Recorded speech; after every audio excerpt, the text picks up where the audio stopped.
Hello, everyone, and welcome to Vampire the Masquerade, Philly by Night, the Monster Within.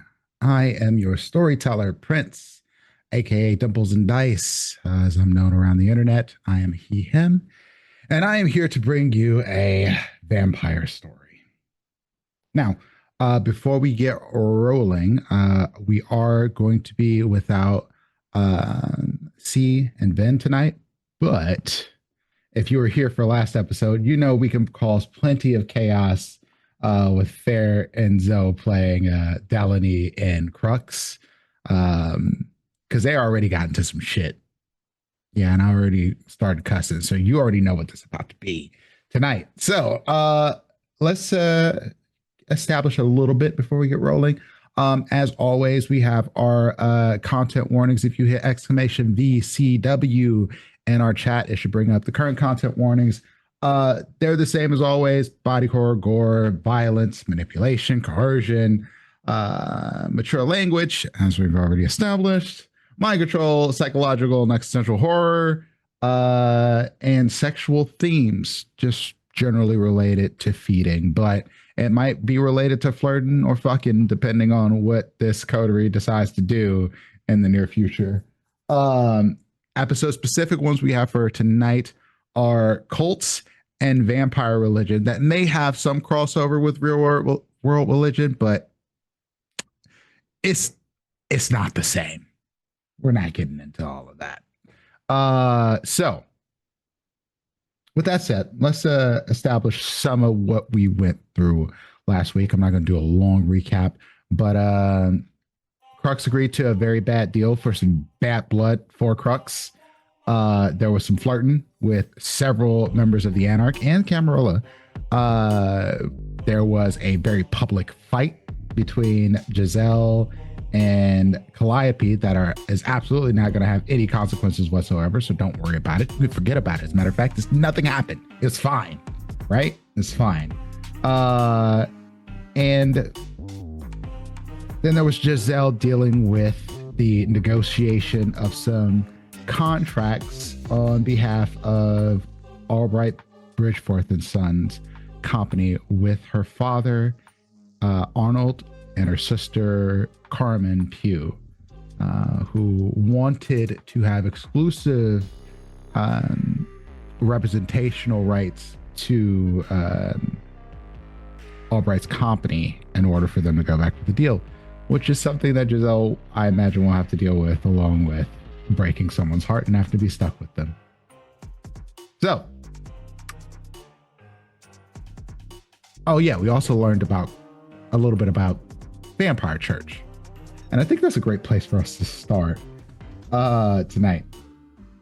So let's not go all the way into that just yet. We're going to see what happened with Delaney and Crux after a night's rest. Now, Crux, if I remember correctly, wanted to be pulled the fuck out of this venue after dealing with Condor, who definitely marched with Martin Luther King. And Delaney had a bit of a chat with what was her name? God, my dossier is growing forever long. Cleo. Yeah, it was Cleo. That was the person that was there. We also learned that Condor was a shovelhead, which was a term that was defined to you as being hit over the head with a shovel, roughly embraced, and then tossed into a pit with a bunch of other people who also were hit over the head with a shovel, and then being the one to eat them to survive and get out. But in the Sabbat revelry, Condor was left to be alone. So Condor is a bastard, for whatever that's worth. So anyway, now that I've offered a little bit of context, we can go back over other details as we go. But let's focus in on Crux. Where does Crux wake up this evening? think I said last episode that I wanted to not sleep in where I live. So I think there is a particular like a member of our coterie with a lot of extra rooms.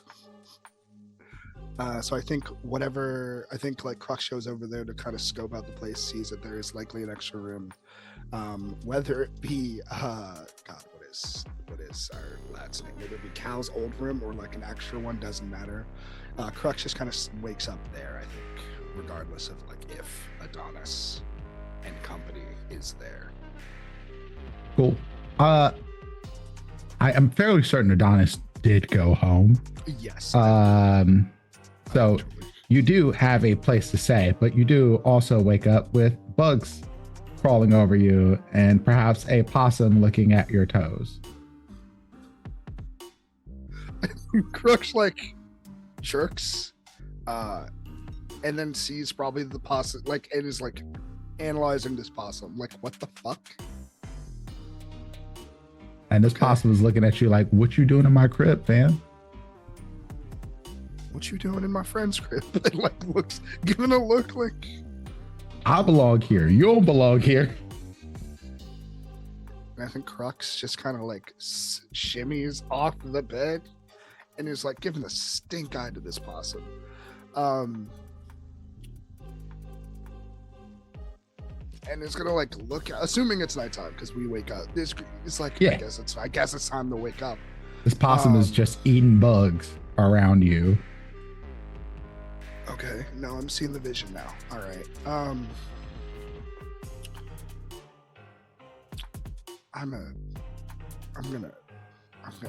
gonna leave. Is talking to the possum.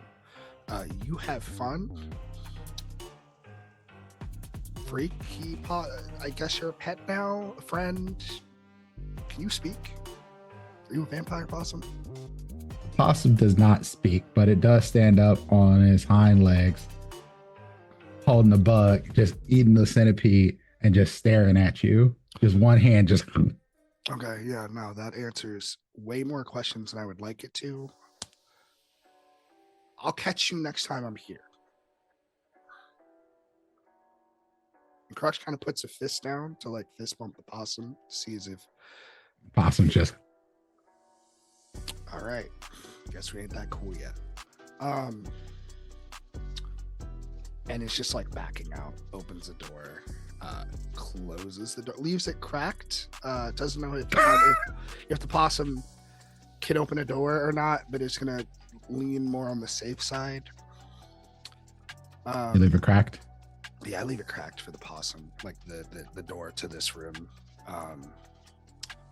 Looks around, doesn't see Adonis. Yo, Donnie, I'm gonna leave. You have a possum, but I have a feeling you know about that. If you can hear me or need something, don't hit my line because I don't have one. Maybe that's what I'm gonna go do. I'm gonna go maybe get a phone and see what Delaney's up to. If you're around, shoot Delaney a text message. If not, matter of fact, if you're not around, I'm gonna leave a note. And if you're not around, I don't know who I'm talking to. Okay. And Crux is just gonna like get a piece of paper, like a sticky note, and writes, getting a phone, gonna find Delaney. Thanks for letting me stay. Snowflake. Attaches one to their bedroom door and one on the fridge. Well, I don't know if they takes off the fridge, puts it on like a countertop. Okay. Wonderful. All right. That is how we find Crux. And I assume you're going to get a phone. Yeah. See, the thing is, I also, which I think hilariously, Adonis is also the person that is supposed to get me a phone. Because it's supposed to be like encrypted or whatever. So as they begin to leave, they're like, actually, hold on. Takes both notes, rewrites it. Hey, can you get me a phone when you see this? I'm gonna go see Delaney. I'm gonna get a burner. I'll send you the number later. And then like does the same thing and then leaves. So it's just gonna go to a convenience store or whatever. Not a convenience, like a corner store to get like a burner phone. Yeah. Got you. Okay. That's easy enough. They're not hard to find. Yeah. Yeah, get you a nice track phone. We'll try. Yeah. Maybe gets up two because it has a feeling that this whole like we gotta start moving like the D boys, and it's like let me get two just in case. Like I'm catching the vibe of this whole secret society thing.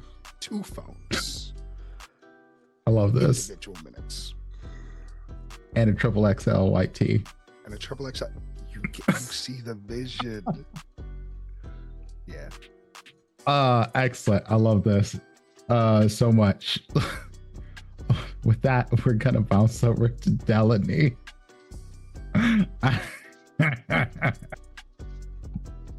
All right. So, Delaney.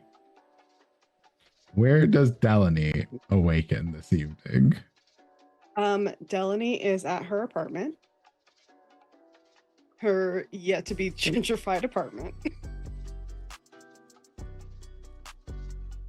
I don't like that look that you just gave. Yet. So after the event that y'all left from, what's on Delaney's mind? What happened? Because Delaney was probably the one who came out of that the most unscathed by any fuckery, really and truly. Yeah, except for, Fred pissing her off, but that's like, a guy like that, that's kind of just to be expected. Par for the course. Yeah. Yeah. I think she left that party like she leaves a lot of situations that she experiences, like very like curious, wanting to know more. She has a lot of questions about the things that she was told or overheard while there. Specifically about like, wanting to learn more about this church, maybe wanting to know more about like what actually is the deal between Salubri and Tremere, because like that's never come up before, like things like that, like just things that she was taught that was like, maybe I should know this, Sure. So I think when she wakes up, I think she'll call Cora and see if she can come over, or text Cora and see if she can come over. If Cora can come to you, or you can come to Cora. I can go to her. Gotcha. Okay. So you text or call?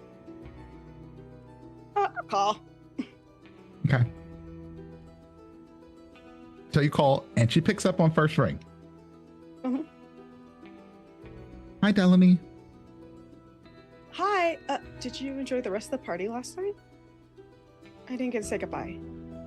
No, not really, but no, I understand. It was a lot going on for sure. Yeah. Why didn't you enjoy it? Just not your thing?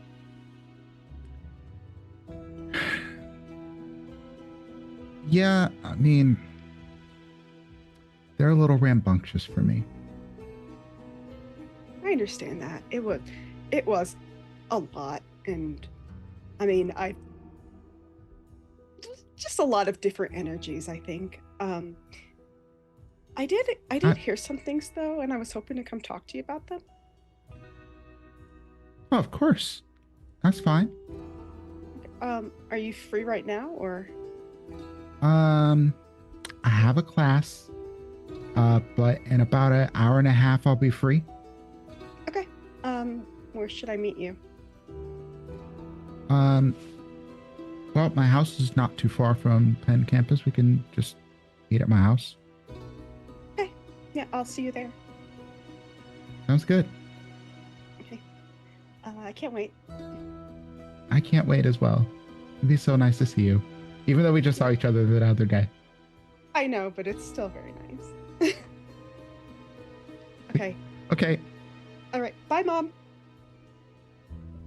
You can almost hear her smiling through the phone. And she's like, bye. So, and then I guess I'll get ready and head out. And I don't know if Crux, would you have told me where to meet you? I do think that Crux has been routinely taking the coteries numbers specifically, or like either memorizing them or writing them down until they get some sort of phone. Yeah.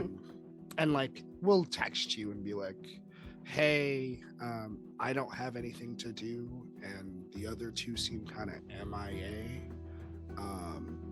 Is it cool if I either show up at your place or like go somewhere in like West Philly? Delaney, Crux does not put their name down, but Delaney just infers based on the message that it is Crux from like a weird number. Like, oh, you finally got a phone. That's great. This is a burner. Am I supposed to say that? And then like sends a message like, oh, okay. Well, I was gonna go near the UPenn campus if you want to meet me in that area. sure. Okay, I'm leaving now, so I'll be there. I don't know where I live. It relates to in Philly. Yeah, I mean, It Probably would live not close take by. that long because Yeah, you live no. close by. Yeah. Okay. Well, but I assume it might take Crux a little bit to get over. Oh yeah. So, Delaney will just like send him like there's like a location like nearby the campus, but not on the campus itself. yeah. Yeah. Like the nearest 7-Eleven or something. I don't fucking know. Because like I love that 7-Eleven, and then we'll be there in like 20-30 minutes. Okay. Delaney's just waiting, like not really doing much of anything. Just maybe people watching a bit. Cool. Then we will time skip travel. And now we're fast traveled to Crux and Delaney together.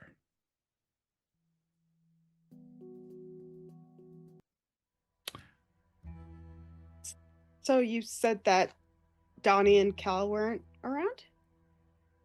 Yeah. Well, I mean, I assumed Cal wasn't going to stay over at Donnie's. No.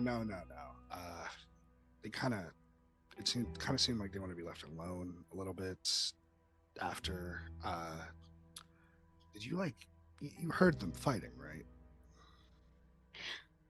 A little bit. I was trying not to listen just because that's not my business. But it was still kind of like, it was like right there, like, you know, one door. Yeah. Super hearing. I was, frankly, I was trying to pretend like I didn't hear it, and just distract myself, because honestly, I really like them both, but that was just not the best time to be doing that kind of stuff. No.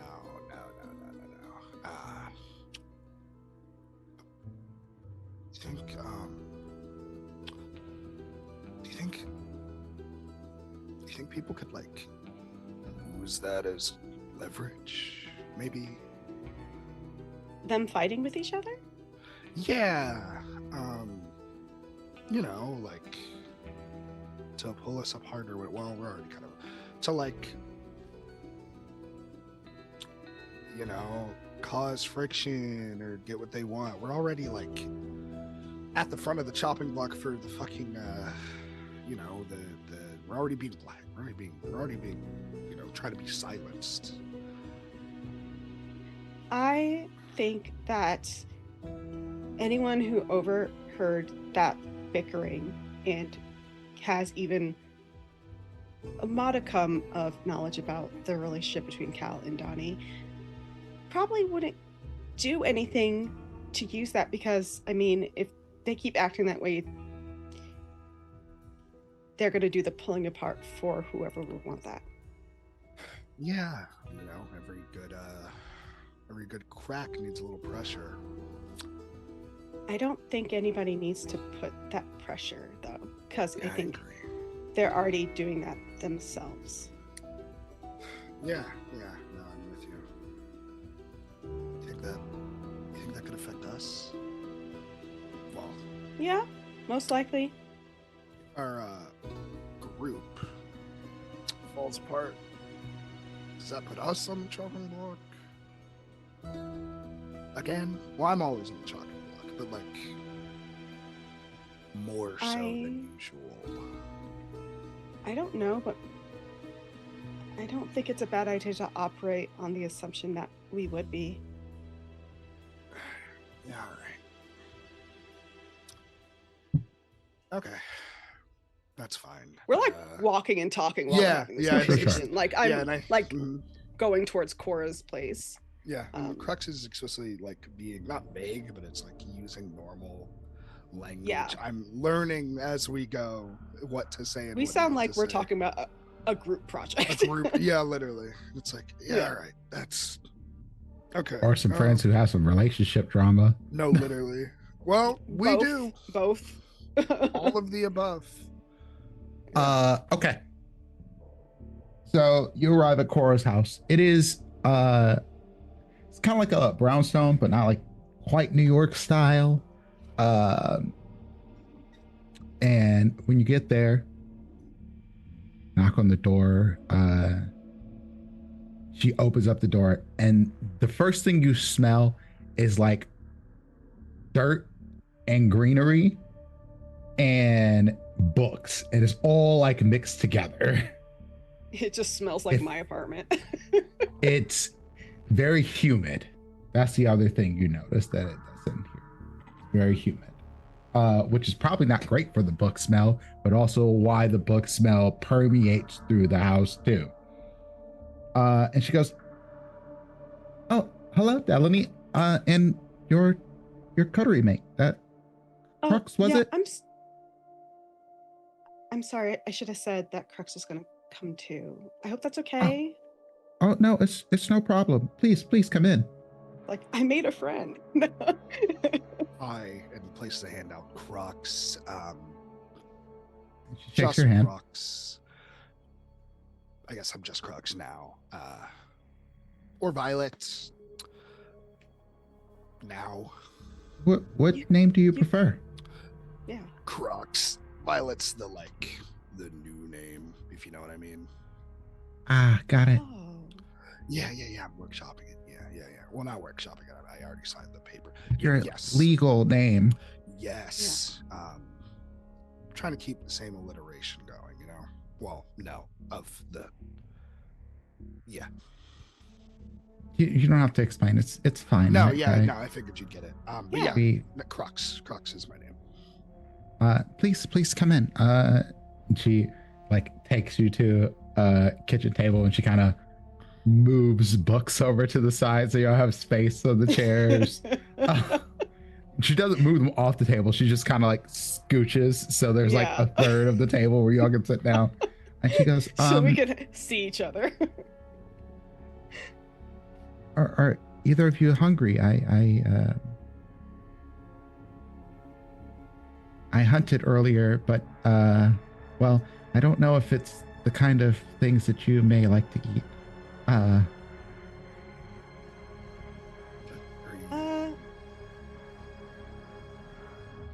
looked at Crux. Crux just looks a little confused because understands only half of that, but doesn't understand the sharing aspect. Are you a vegetarian? She kind of looks up in the air for a second. She goes, "Well, technically, by vampire standards, kinda. I generally only eat from stray cats and dogs that are around, or maybe a mouse or a raccoon periodically." Oh, okay. I don't think I'm learning very quickly that I don't think that would help me, but I do appreciate the offer. Yeah, we all have our preferred ways. What's up? Sorry, I just had a question about feeding. Mm-hmm. I know that because of Crux's particular palate, that's why other bloods of feed. But as being a siren, could I still drink animals and be kind of okay, or would it not? Yes. Help me? Yes. Okay. Because I have prey exclusion. Correct. Yes. That is correct. I was just about to add that It's because mechanically, yep, when you pick this predator type, it adds prey understand. exclusion. Mortals. Got it. That's really funny. Okay. I think so. Crux says that, and Delaney says, "I mean, I could eat whatever you have." Okay. And then she's like looking around for a second. She's like, "Give me a few minutes. I gotta get things warmed up for you." And then she just kind of skitters off. And I think I Crux love her. Literally, she's so sweet. But I think Crux has like an annoyed look on his face, like not at Cora, but just kind of like. You know what I forgot to do? Make us And I roll think for you hunger. know. okay. I That's know y'all know. We didn't Yeah. make rouse checks when we woke up, We did not. and we need to do those. Okay, thank God, I'm okay. Oh, I'm fine. I'm okay. Excellent. We're good. Great. I got a Wonderful. 10. Fantastic. I gotta. There's Perfect. math on these. I gotta cross. You got to Once cross. you got across, I think you didn't you're get fine. a blank sided on the dice, you're good. Oh, thank Yeah. God. And you didn't okay. get a nasty skull. You're good. Okay, I'm learning fast. Yep. So, she comes back and she goes, "I don't know if you have a preference, but there is a local dog. I haven't drained him. I've been keeping him hale and hearty. But periodically I kind of like go through a rotation so I don't have to hurt any of the animals permanently. Every now and then I take a rat out, but no one really likes rats anyway. No one will miss them. Not the ones that are in city streets. There's other ones that are cool, but the ones out here. Yeah. The ones that are pets and the ones that are on the street are different. Yeah. Yes. Okay. I mean, yeah, I'm. Whatever you have. I'm not picky. She's like, gives you one that's like dog blood, and then there's another one that says raccoon blood, and there's another one that says cat blood, and after that she's like, the other ones are too small to like pack blood, so you just kind of Have to juice box it. Yeah. I think Delaney, well, which would you prefer? Which would you recommend? The dog blood tastes happier. Okay. I'll go with that.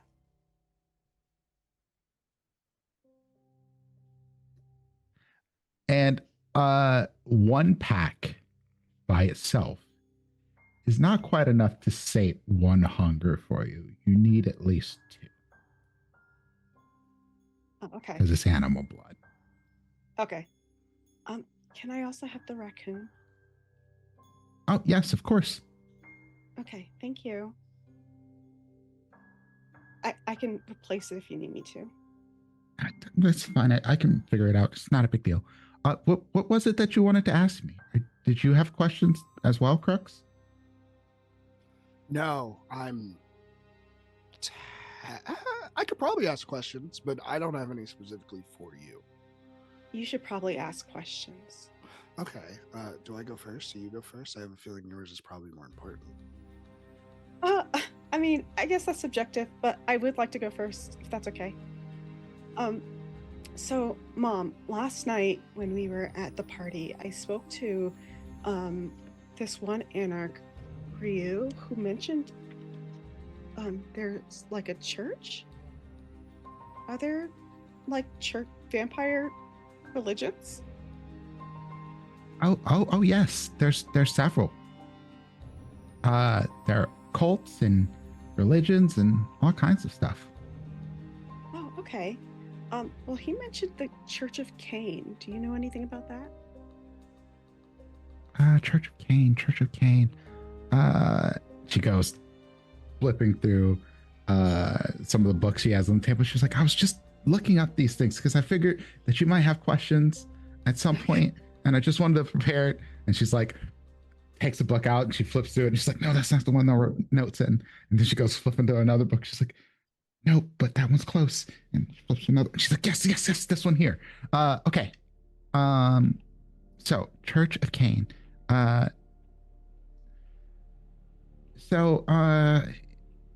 I mean, how much do you know already?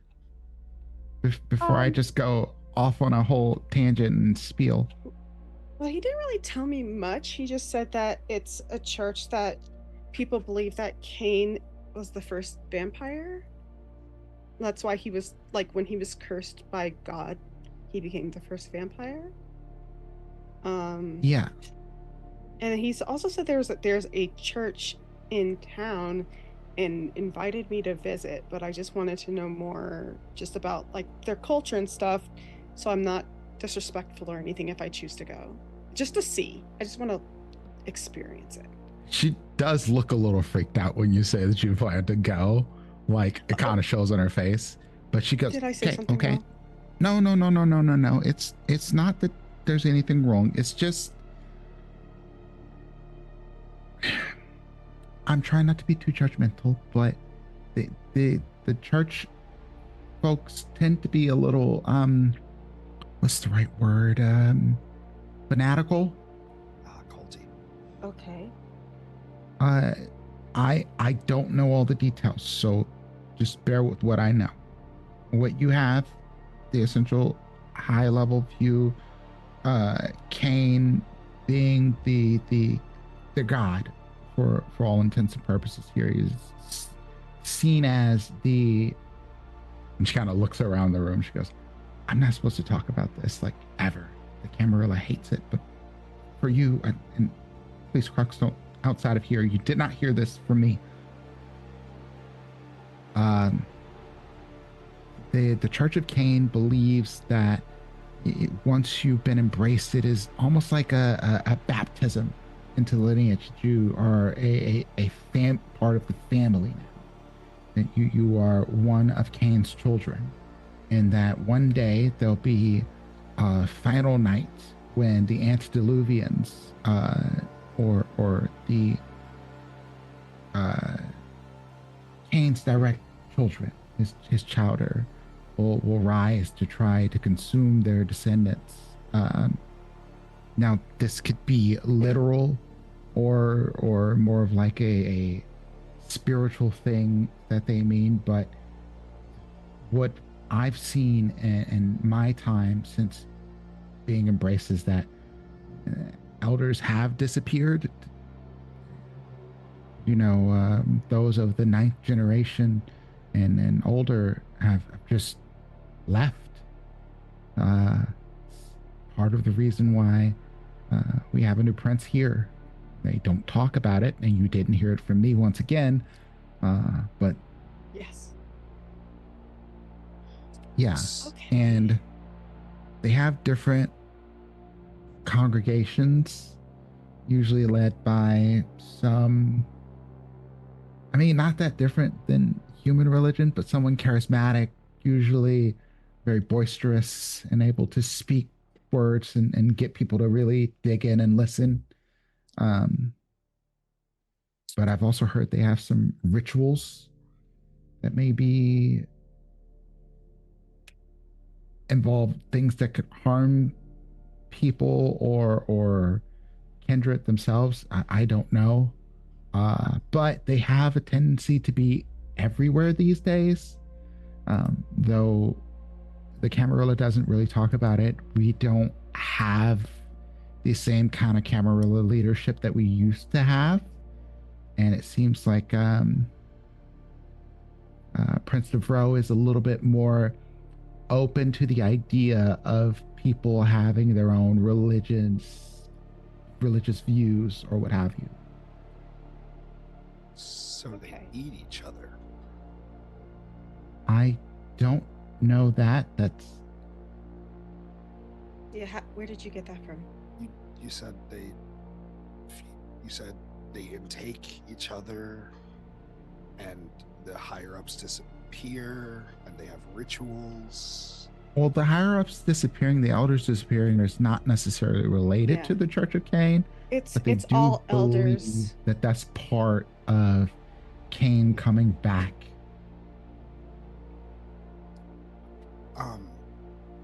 Okay, but isn't the story of Cain? He kills his own brother. Mm-hmm. Um, sin reasons for in the name of God? No, that's not why Cain killed his brother. No, Cain killed no. his brother basically out of jealousy. Jealousy and envy. Okay. Yeah. And then was cursed. Because Abel That's what the had Church of Cain believes. what Cain thought he should also have. So. Okay. And Abel was seen as like this, I guess, like a beacon of hope and whatnot. Yeah. Okay. Yeah. Crush is like convinced that this is like a cult of Diabolarists or something. Like they eat each other. People are disappearing and they have weird fucked up rituals. It's got to be something weird like that. Well, the elders disappearing is a separate thing from the church itself. Sure. Like it's any elder that disappears, I think. Like, for example, apparently the previous prince kind of just went off, and maybe it's like they go into like, I don't know, a deep sleep or something, or I guess people don't really know. Speak of a Gehenna war and something calling to them in their blood, and they have to answer, and then they say they go back to, the cradle of the earth or the birth place of all of us and fight. And you just gotta like, that's the best I have. I mean, the Church of Cain, and this is somewhat divorced from the calling, as some have called it, but they believe they're angels chosen by God. Cain is that God. Sure. Delney's like taking this all in, and then I say, okay, maybe I don't want to really experience that. Oh yes, I do know one. Lot. I do know one ritual that they apparently practice. Okay. Firewalking. Firewalking? I'm sorry. Yes. And she kind of shivers when she says it. Literally walking on hot coals of flame. They can to just tame their that? beast. Oh, I don't think all of them can. What? Oh, that sounds Extremely horrifying but dangerous. fascinating, but I don't know if I want to see it. No, I don't want to see think I any do. fire. Yeah. Okay, well, thank you for the information. I don't know if I have any more questions. Oh, well, that's not the only religion. Oh? Yeah, I mean, there's several kindred religions. That's just one of them. Like, I mean, okay, let's reset a little bit. I just want you both to understand that I'm not really old and I don't know a lot, but I have spent my years and the time that I don't have to teach studying things and taking care of my plants. But what I've learned about kindred religions is that they aren't really about salvation. They tend to be about power or control or justification of the fact that some of us see ourselves as monsters, and to make us feel better about that. Not that different than human religion in some ways. But you have to think about the fact that, like, when an immortal, the apex predator is embracing a belief system that it's generally to make their hunting feel easier or to feel less guilty about, their family and friends dying as they stay the same. And what I found in my study of religion, has been sort of a personal pet project since we don't really or we haven't really been allowed to talk about it most of my on life, but they fall into a few different categories. Ancestor worship, i.e. the Church of Cain, but they're more and eschatological cults and personal heresies. So for another example, there are a cult of Mithras.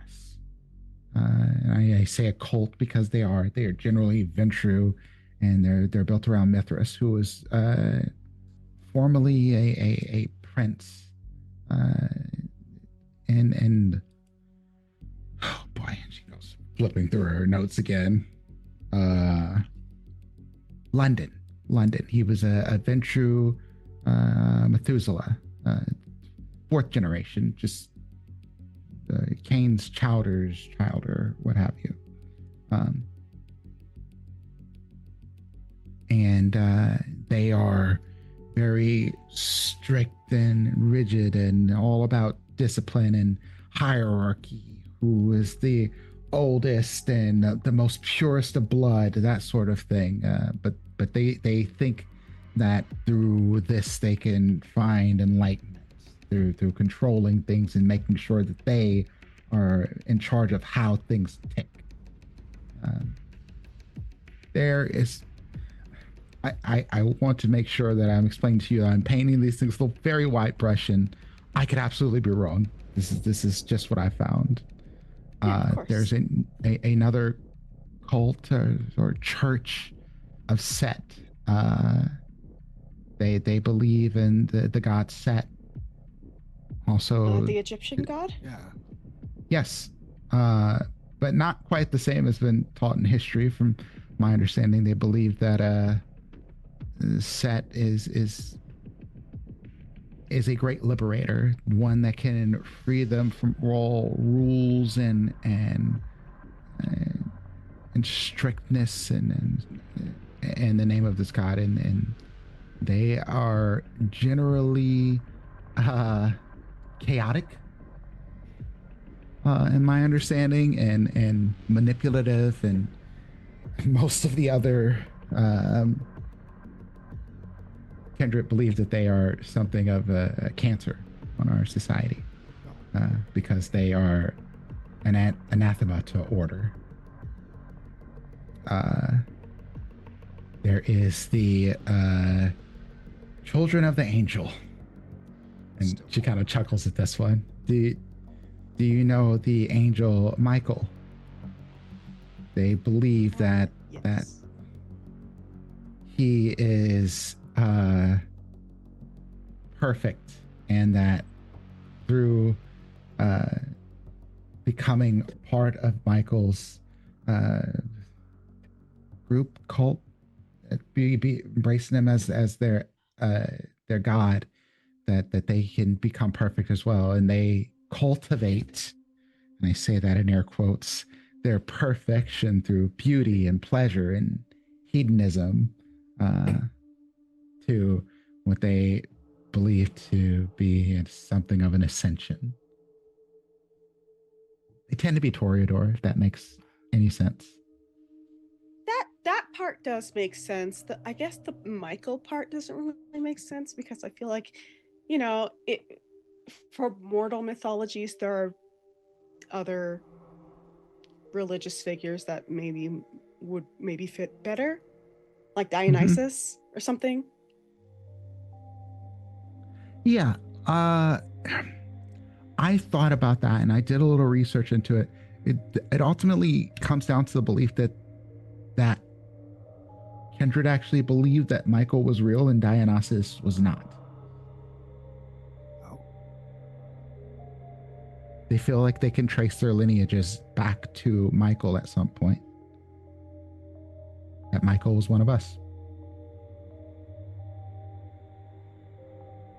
Interesting. That's okay. I have maybe now's not the time for all these questions.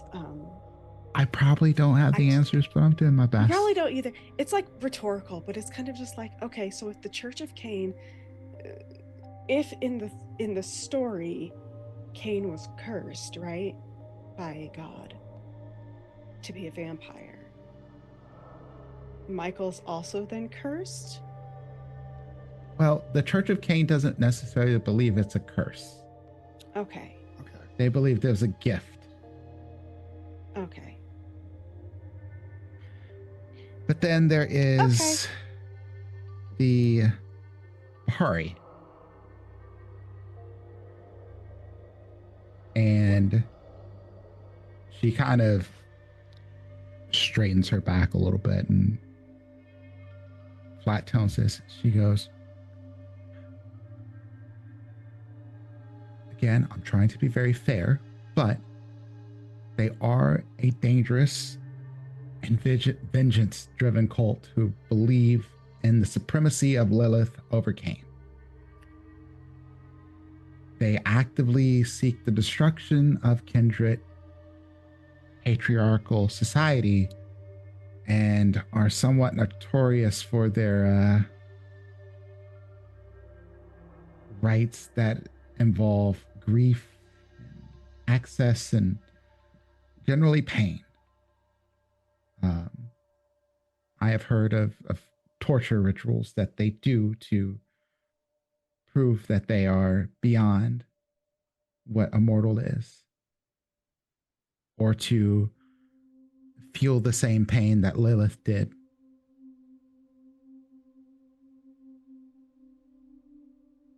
I cannot speak to the truth of any of this, but I in my time being a kindred, I have not seen any of them allowed in polite society.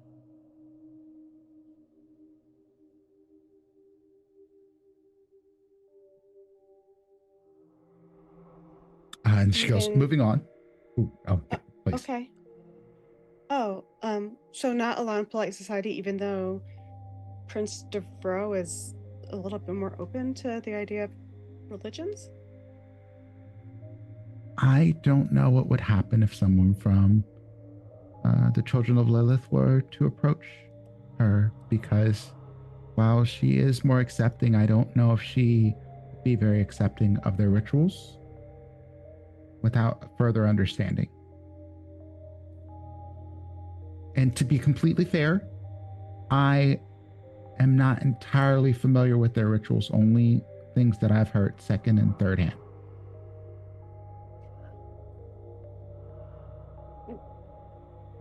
Based on the things that you've heard, what's your opinion on it?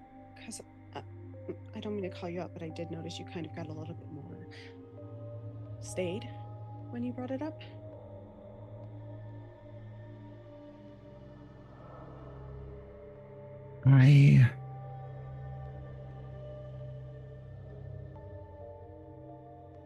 She goes, they are where we, and she says we, she goes, me or Salubri like me, like you, generally look for peaceful paths to find our humanity and remain as close to our humanity as we can. They don't choose peace along that way. And when I say peace, I mean inner peace in themselves. And so it's hard for me to understand why you would torture yourself to become closer to a god when you could just be a better person, which is also a choice. Maybe there's something more to them that I don't understand. But what I understand, I don't like. That's fair.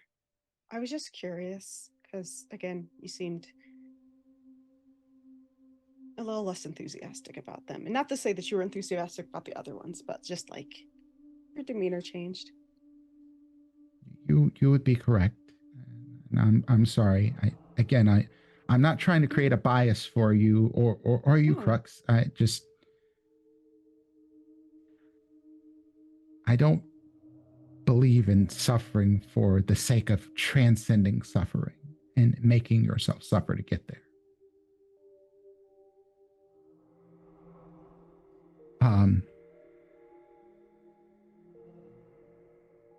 Anyway, there are more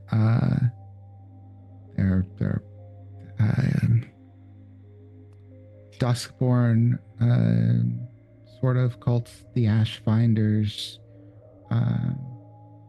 There are the Bloodless Pilgrims, which I have been told that I am alike, but I don't really know them. I just know they don't drink blood. They starve themselves and try to potentially figure out magics that can make them not hungry. Fascinating. Yeah. Oh, and then there's the opposite. There are the Children of Salvation. Cannibals. They're cannibals. They believe that vampirism is a something demonic, like an infestation or a disease, and they hunt each other and diablerize to hopefully. And she looks at her notes and she says, and I quote, to consolidate the essence of the demon into a single host so that they can then exercise that demonic essence to achieve salvation. Oh. Huh. I guess that would work. I don't know if that would work. Well, it's because if Highlander, I think. Yeah. Highlander. But also, if you're diablerizing and like absorbing all these essences, eventually, I feel like, let's say, worst case scenario, you also take a part of their souls inside of you and just hear them talking. I feel like that would just maybe Crux, drive you mad. hear. They'd probably go batshit for sure, buddy. Oh, yeah. Anybody who's doing that like on purpose, batshit for sure. I mean, I haven't driven you crazy yet, but I'm on the way to doing it. I'm pretty sure. Crux is like, are you trying?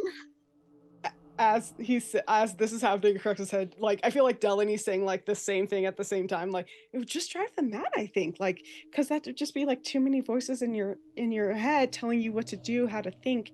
And also I am a believer in, like, somebody who has too much power will always end up abusing it, and power corrupts.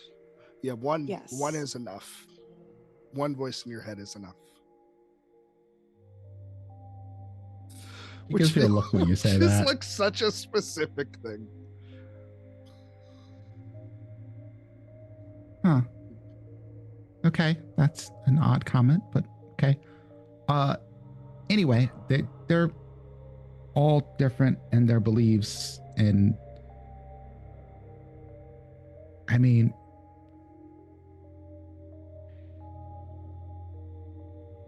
you can study them as you will. Just be careful, both of you, and for your whole coterie. Yeah, of course. I wouldn't want to put myself or any of us in any danger. Can I maybe copy your notes? She goes, yeah, of course. It may take some time. And she just slides over like 12 books that she's been like writing in the margins of.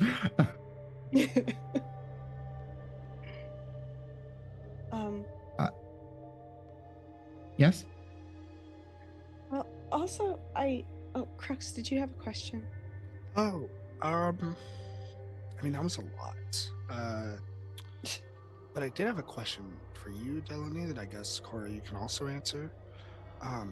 You mentioned, like, what was it, last week when we were doing the mission? you talked about Bobby Valentine's ghouls. What's blood bonding? Oh. Well, it's kind of self-explanatory in a way. Okay. You bond through the blood. So, for example, the ghouls, Bobby is basically given them some of his blood so that they will be connected to him and loyal to him. It's like And to fluid mortals, the blood can be a bit addicting and make them feel euphoric. And a lot of the times they just want to. It's like a drug almost. Oh, okay. Sometimes. It's just for mortals then. Well, no. No. Delaney kind of looks at Cora like, I don't know if I want to talk about like I don't want to know if I want to bring this up. No, vampires can get blood bonded to each other too. Oh. They can. Generally, after drinking the blood of another vampire thrice, Okay. you may become bound to them. And she goes back to her notes, and she goes, the first sip is you start to feel strong feelings towards the person that you've sipped from. It could be love, it could be hate, but you start to feel that more strongly, more potently. You may find yourself almost unconsciously seeking out this person or accidentally running into them the first time you drink from them. Okay. The second time, they become an important person to you.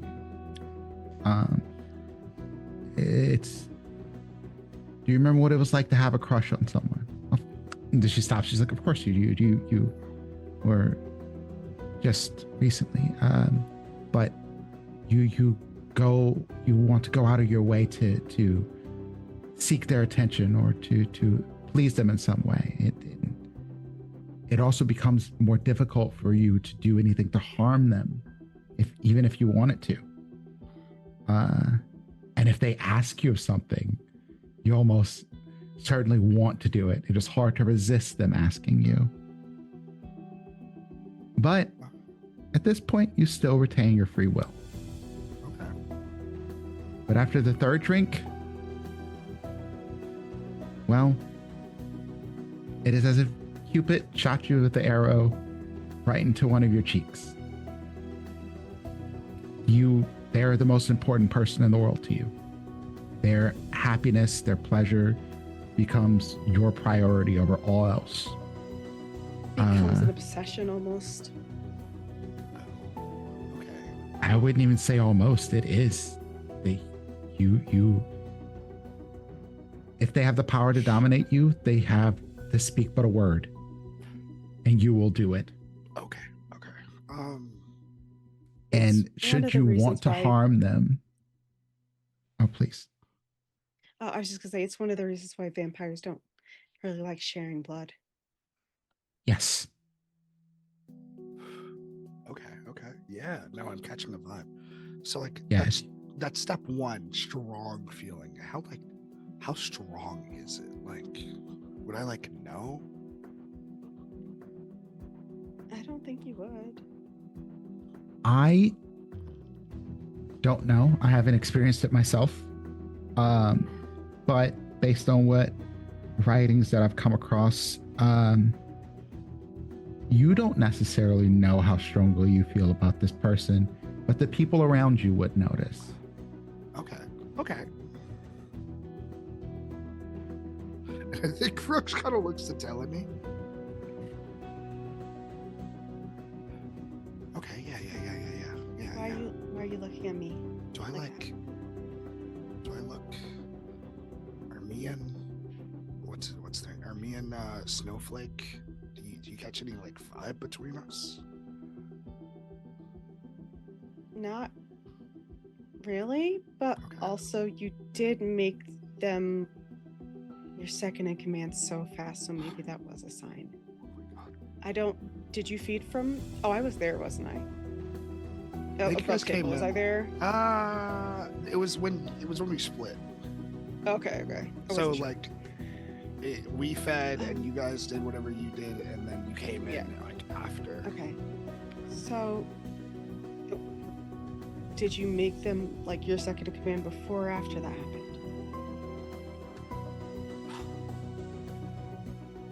I think it was after. Okay. She interrupts. Two things. Okay. Number one, do not talk about this around anyone in the camera at all whatsoever. No. No, I'm catching my vibe. Yeah. That would potentially endanger your lives. Number two, unless you wish to be bloodbound to this snowflake, I would recommend not drinking from them again. Okay. I just turned to Cora because I trust Cora. I'm like, it's Adonis. It's Oh, I would highly recommend not drinking from them again in that case. Now I'm catching the. Well, Adonis probably. Do you think Adonis is trying to blood bond me? No, No. I don't. I don't. I want to say this, but I don't want it to come across as mean. But I think it's just true. I don't know if Adonis cares enough about you to do that. I don't think Adonis cares about anybody enough to do that. Yeah, but I'm like cool. I agree. That's I like, agree, but I think Adonis is. I mean, I know Adonis is kind of stuck. Okay. All right. So it has nothing to do with you. It's not. That's not a Okay. reflection on All you right. as a person. I just think that. I think that if Adonis wanted you to do something, they would probably just pay you to do it first before blood bonding. I mean, that's true. Actually, question. Are some people now? Does everyone all the time get blood bonded? Like, what if There are some who are resilient to bonding. Okay. I believe that some of the Tremere have come up with some sort of blood sorceries, and perhaps even the La Sombra, that make them more resistant to being bloodbound. Okay. What about, you know about my situation, right? What about people like me? Which part? The worst part of it. The part that we're not You- supposed to talk about, yes. Yeah. Oh, part. okay. Yeah, Yeah, I that think part. I think everybody in the Camarilla knows about that. Yeah, which like not to. I feel like then why do I? It's fine. Whatever. It's secret society. There's a reason that it was set to never be talked about again. It is Yeah. I try not to. while the Camarilla does not have a religion necessarily, they do have very superstitious like beliefs. And these have been passed down through the sect over generations and generations. And diablerie is a sin. It is akin to the way that humans think of murder, but worse, Okay. because it's not just the murder of the body, it's a murder of the soul. Sure. And is that why the pre-steps before that is also not allowed? The pre-steps? Like why? Like the the blood bond. Drinking from each other, blood Yeah. bonding. Yeah. Yes, but it's also, there's more to the blood bonding part than that. It is generally, it is a form of mental slavery. Okay. And while we are monsters, there are some steps that we don't think are necessarily good to do to each other. Yeah, no, To agree. the kind, Yeah, there's a little bit more leeway because, well, they're not us. great, dope.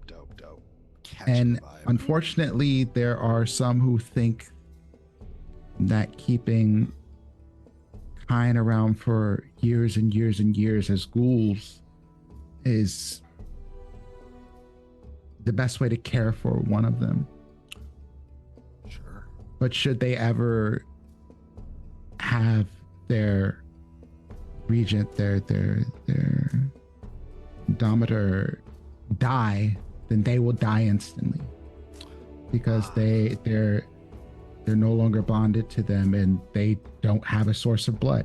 It may not be instant necessarily, depending on situations, how recently they have sipped from their regent, but once they are cut off from blood, they age incredibly rapidly based on the number of years they've been bonded. And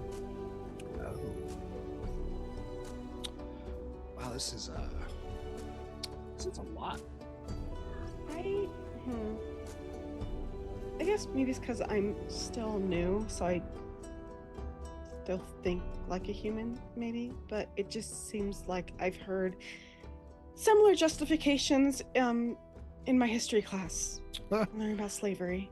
Oh, I think it's more than you just being human, but I might agree.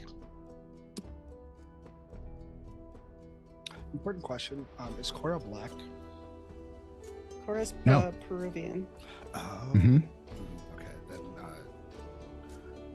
black people nod. I feel like the Peruvian nod too. Peruvian nod. Little all three It's people. like of the color, the yeah. colonized people nod. The colonized people nod. Colonized people nod. All right. Cool. yeah, we had to deal with the Spanish and the Dutch.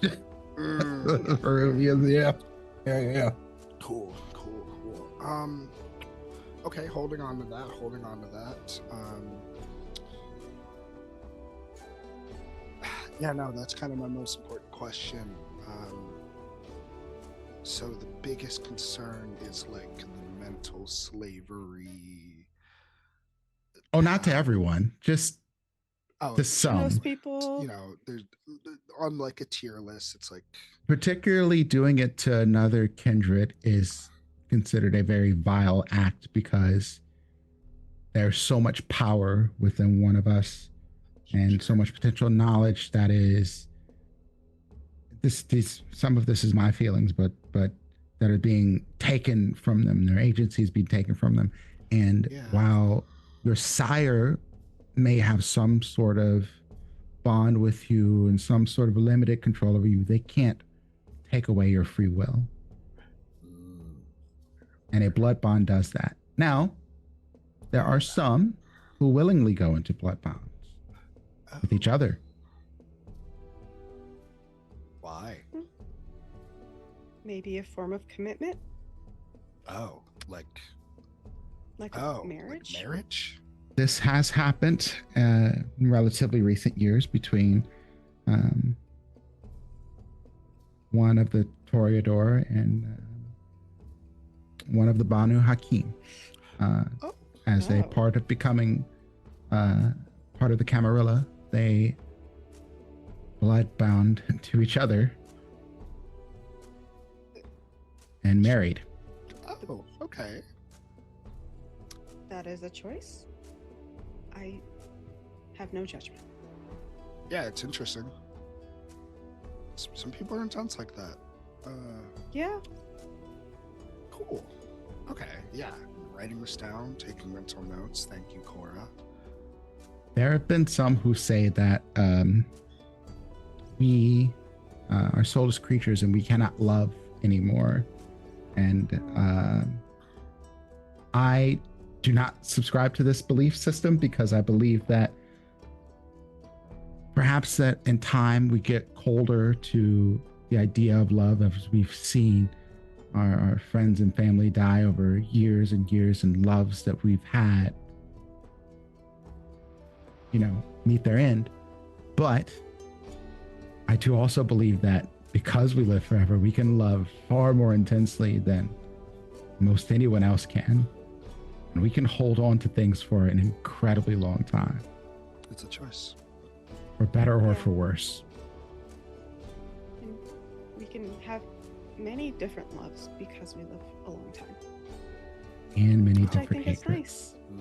Vampire polyamory and vampire hate amory.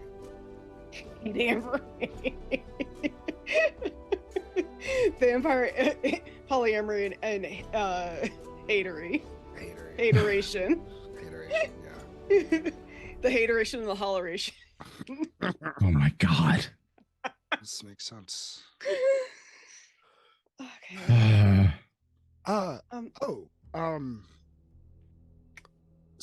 Semi-important personal question that neither of you have to answer. Is any of the stuff that was just described what is have to do with like your whole thing? My whole thing, what?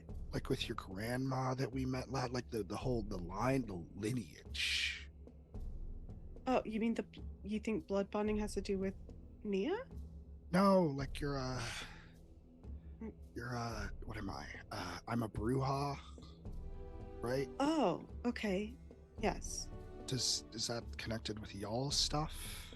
Because there's like I'm told there's not a lot of you, and that lady was like really intense to me about like. There's not a lot of us. We're there's not that many of us. Is that? That's why she's protective of the bloodline. Are people? Are you guys like? Are people like eating you? Is that like the? Is it like a blood? I don't understand. I'm kind of picking up context clues. Mm-hmm. So, I don't know too much about the history, and I looked up Horn like, and that's another question I wanted to ask you. But what I do know is that there's something about like our blood that other vampires really, really like. And that's potentially one of the reasons why there are very few of us, because we hunt it. Okay, that's what I was kind of gathering. But of course, with our progenitor, it would be very hard to hunt her because she's so old. Yeah, and she's age. Like one of the first vampires. Okay, age equals power. I think yes. Ben told me that. And physical. If this calling or whatever they call it is real, then she is certainly feeling it, because I believe that she has to be hundreds of years old at this point. Yeah. And it seems like she's doing her best to fight it, maybe pouring her time and attention to other causes that are important to her.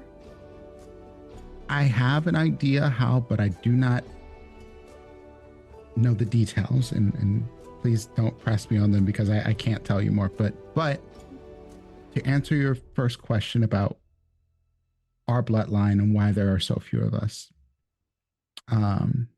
and to speak to old hatreds, I'll give you the short version, but the Tremere were originally a house of mages who wanted to seek immortality.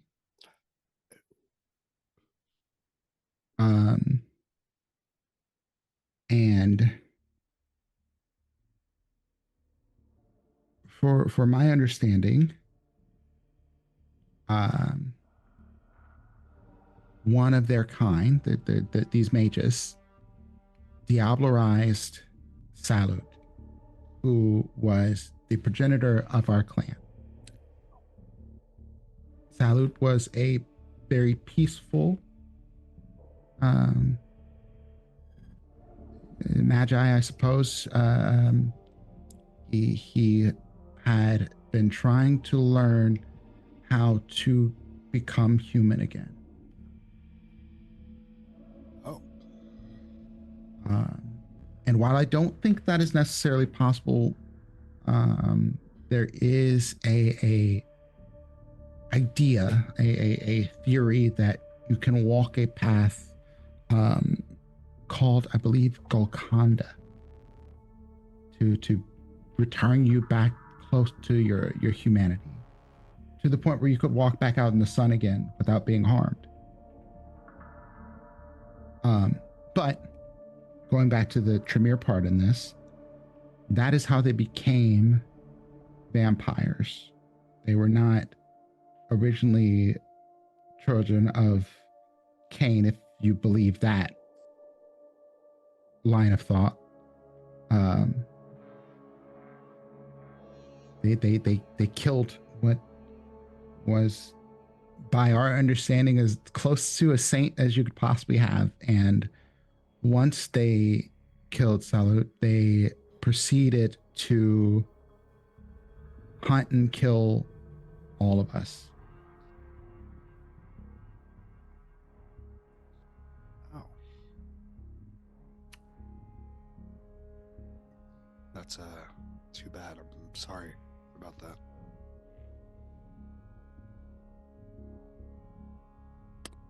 Yeah. And it is said that they were cursed by doing this. I don't know the details, but going back as far as early 20th century, they were said that we were basically extinct.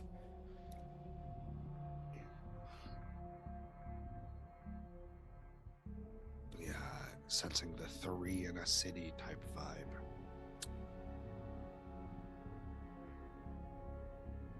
The unfortunate part about it was that the few of us that were left, and there were not a lot,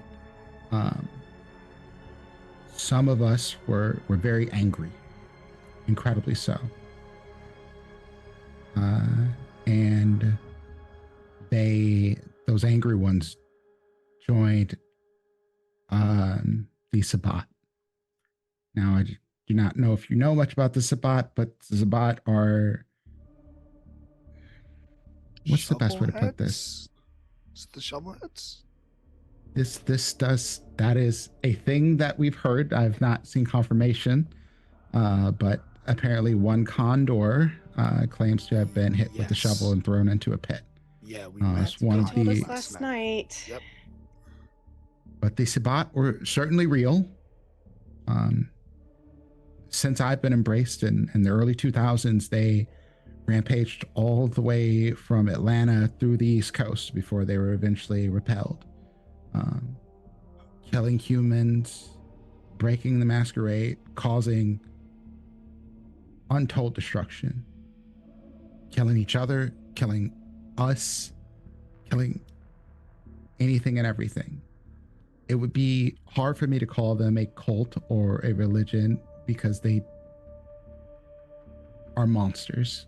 That beast that speaks to you, that says to feed all the time, they listen to it without question. They act a little bit more animalistic and bestial than... Generally without a conscience. However, there are some who have acted to lead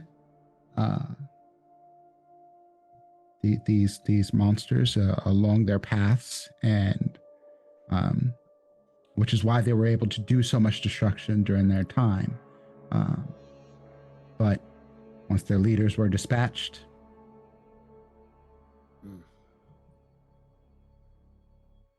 but the few Salubri that joined out of vengeance and hatred. And they wanted to destroy the Tremere. They only got rid of the leaders? Once the leaders went down, the rest of the Sabbat went along with them. Most, if not all of them, were killed, and the ones that were left were hunted, brought to trial. Some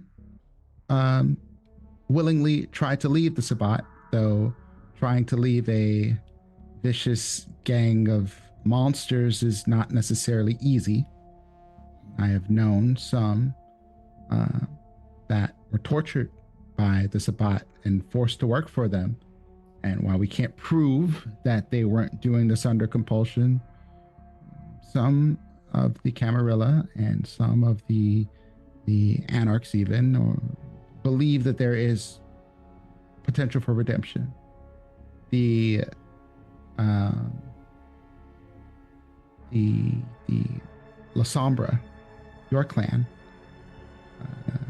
not your clan. I'm sorry, not your clan. That was a mistake on my part. I'm thinking another game, but You think about yes, the previous Philly by Night. yes. Alternate timeline. The La Sombra were, as an entire clan before, or at least as many that we knew, part of the Sabbat, as well as the Simisi. This is not the case now. There are many of them who are finally able to walk free without being associated with the monsters that they used to be. Now, the La Sombra becoming part of the Camarilla was monstrous in itself, in my opinion. They were to join the Camarilla in Chicago, which is where they originally started. They were required to kill another La Sombra and show proof of it to be accepted. Kill another La Sombra regardless of who that La Sombra was or what they may or may not have done. Just any. Primarily ones that were older or in leadership positions. But for the most part, from my understanding of what Prince Jackson was putting down, most would work. Okay. I have some understanding of this, but I think it was an evil act, and I do not approve it. And I don't think that is a thing that we would do here. Otherwise, we would not have Prince Devereaux being the prince here. Though I do believe she may be the only La Sombra prince in the United States. Didn't realize she was a La Sombra.